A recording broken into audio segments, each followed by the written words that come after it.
Benz نکلتے ہیں، Ps, مٹر، راجما، یہ سب جو پودے ہیں ان میں سے رائزوبیم زیادہ ہوتا ہے. یہ آپ نے پڑھا ہے مائکرو آرگنزم میں بیکٹیریا ایک ہے، اس کا نام رائزوبیم ہے.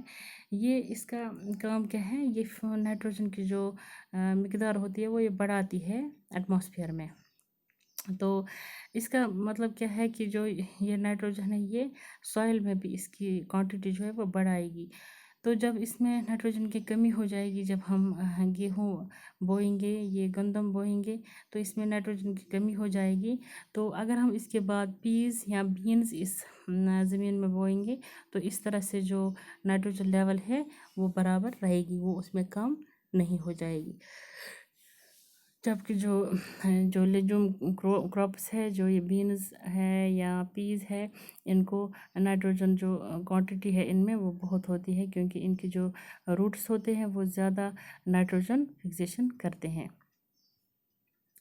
تو اب دوسرا ہم پڑھیں گے ملٹیپل کراپنگ. ملٹیپل کراپنگ کیا ہوگا ہے، ہم اس کا مطلب ہے ملٹیپل کراپنگ ہے ایک ہی زمین کا ایک کنال ہوگا، ہم اس میں مختلف قسم کے سبزیاں ہی ہم لیں گے، بوئیں گے. جیسے ہم نے ساگ بھی بویا، ساگ کا بیج بھی بویا، ٹماٹر کے بھی، مرچ کے بھی یا گاجر کے بھی، ہم نے سارے اس میں بیج بوئے. تو اس سے کیا ہوتا ہے، ہم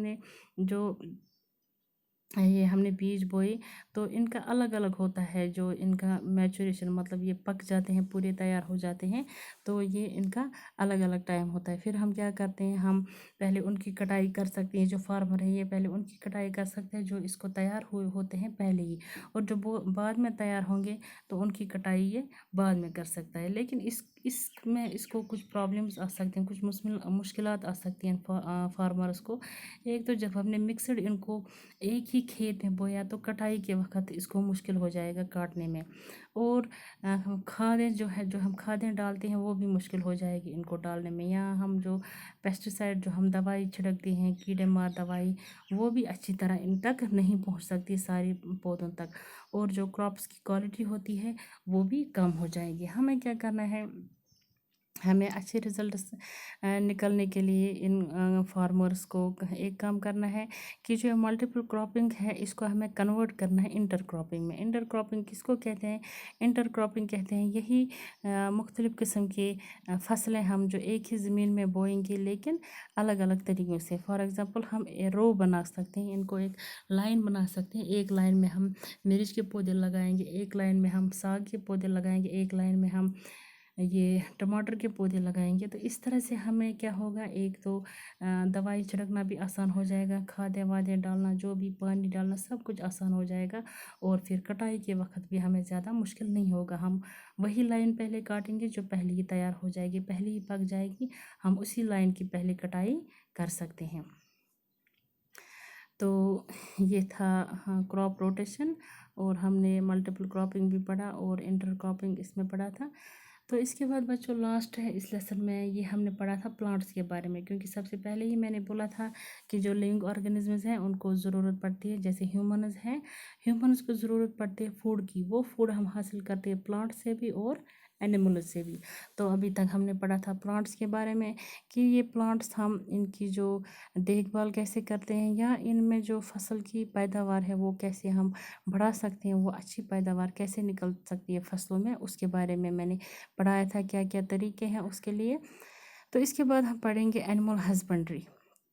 اینیمل ہسبنڈری ہے ایک ڈپارٹمنٹ ہوتا ہے اینیمل ہسبنڈری کا نام. یہ وہ پروسیس ہے کہ اس میں breeding, feeding and caring of livestock, جو جانور ہیں ان کی جو نسل ہے وہ بڑھائی جاتی ہے، ان کی جو یہ نسل ہے وہ بڑھائی جاتی ہے، یا ان کو کھانا شانا سب کچھ ان کی دیکھ بھال کی جاتی ہے، اور ان کو اچھی طرح پالا جاتا ہے. کس لیے کہ جو وہ پھر اچھی طرح ہمیں فائدہ دے سکیں. جیسے مختلف قسم کے اینیملز ہیں، جیسے ملک اینیملز ہم سب سے پہلے گے. یہ وہ اینیملز ہیں جو ہمیں جن کو کہتے ہیں ڈیری اینیملز. تو یہ ہمیں دودھ دیتے ہیں. وہ اینیملز ہم پڑھیں گے جو دودھ دیتے ہیں، جیسے کاؤ، بفیلو اینڈ گوٹ. تو یہ پالے جاتے ہیں، ان کی دیکھ بھال کی جاتی ہے تاکہ ہم ان سے دودھ لے سکیں جو ہمیں روزمرہ زندگی میں ضروری ہے. اس کے بعد meat and egg giving animals. یہ وہ اینیملز ہے جو ہمیں یہ دودھ دیتے ہیں اور جو انڈے ہیں وہ دیتے ہیں. ادھر انہوں نے پگ لکھا ہے، یہ ہمیں نہیں لکھنے، ہم اس کی جو گوشت ہے وہ نہیں کھاتے ہیں، یہ حرام ہے ہم پر، یہ ہندوؤں کا ہے.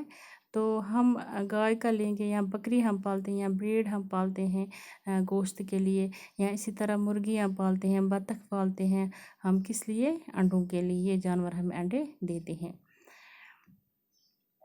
اس کے بعد ہم پڑھیں گے ڈراؤٹ اینیملز، ہو گئے ورکنگ اینیملز جو ہمارے لیے کام کرتے ہیں. جیسے آپ دیکھتے ہو بفیلو یہ بھی ہمارے لیے کام کرتی ہے، کیمل یہ بھی کام کرتے ہیں، ہارس یہ بھی کام کرتے ہیں، یا ہم بول لیں گے آکس یہ بھی ہمیں کام آتا ہے پلو کرنے میں، یا ہارس ہمیں جو ہم ٹانگے کو لگاتے ہیں، یا ہمارا جو یہ ہوتا ہے سامان وامان اس میں ہمیں یہ ضرورت آتا ہے. تو ان کی کچھ ضروریات ہے اس اینیمل ہسبنڈری کی. جیسے آپ کو پتہ ہے کہ جو جانور ہے یہ ہمیں مختلف کاموں میں ضرورت آتے ہیں، تو ہمیں بھی یہ ضروری ہے کہ ہم ان کی اچھی طرح ان کا خیال رکھیں، تبھی ہمیں کوئی فائدہ دے سکتے ہیں. اس طرح سے ان کی جو تعداد ہے وہ بھی بڑھ جائے گی، اور ان کی جو ہم استعمال کرتے ہیں وہ بھی ہمیں اچھی طرح ان کی کوانٹٹی ملے. جیسے آپ کو پتہ ہے کہ ایون کہ ان کا جو ویسٹ پروڈکٹس ہے جیسے گوبر ہے یا یورین ہے وہ بھی ہم استعمال کرتے ہیں مینور میں. جیسے میں نے پہلے ہی آپ کو پڑھایا، ہم اس کو کھاد بناتے ہیں. یعنی کہ ان کی جو بھی چیز ہے وہ ہمیں یہ مطلب فضول نہیں ہے، اس سے ہم بہت سے فائدے نکال سکتے ہیں. تو ان اینیمل ہسبنڈری میں آتے ہیں دوسرے پولٹری اینیملز. پولٹری اینیملز کہتے ہیں یہی جو ہمیں انڈے دیتے ہیں، ان کو کہتے ہیں پولٹری اینیملز. اور دوسری ایک چیز ہے جس کو کہتے ہیں ہم ایپیکلچر. اس میں ہوتا ہے، ایپیکلچر میں کیا ہوتا ہے، اس میں ہنی بی جو ہوتی ہے ان کی دیکھ بھال کی جاتی ہے، اور ان سے وہ ہنی نکالا جاتا ہے پھر لاسٹ پر. یعنی کہ ان کو محنت کرتے ہیں، ان کی دیکھ بھال کرتے ہیں، ان کو وہ ساری چیزیں دیتے ہیں جو ان کو ضرورت ہوتی ہے. پھر لاسٹ پر ان سے وہ ہنی حاصل کرتے ہیں، شہد جس کو ہم بولتے ہیں، ماچھ وہ حاصل کرتے ہیں. یا اسی طرح فشریز کا ڈپارٹمنٹ الگ ہوتا ہے جس میں مچھلیاں پالی جاتی ہیں، پھر وہ مچھلیاں بھی ہمیں ضرورت ہوتی ہے، ہم وہ کھاتے ہیں. اس طرح سے ان جانوروں کی بھی دیکھ بھال کرنا ضروری ہے، تاکہ اس کے لیے بھی ایک ڈپارٹمنٹ ہے، تاکہ ہمیں جو اینیملز کے پروڈکٹس ہمیں ضرورت ہے وہ ہمیں آسانی سے مل جائے، اور وہ پروڈکٹ جو ہے وہ اچھی کوالٹی کے ہو. تو بچوں امید ہے کہ آپ کو یہ لیسن سمجھ آیا ہوگا.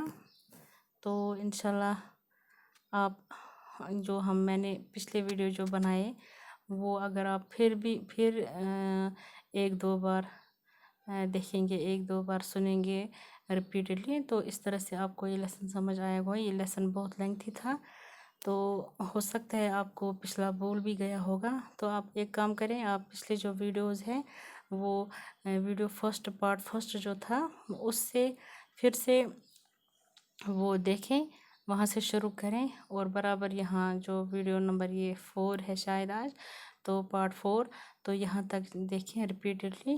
تو اس طرح سے آپ کو پھر یہ سارا لیسن سمجھ آیا ہوگا. تو امید ہے کہ آپ کو پھر یہ اچھی طرح سمجھ آئے گا. تو انشاءاللہ آپ سے پھر ملاقات ہوگی ایک دوسرے لیسن کے ساتھ. تب تک کے لیے آپ خوش رہیں، سلامت رہیں. اللہ حافظ.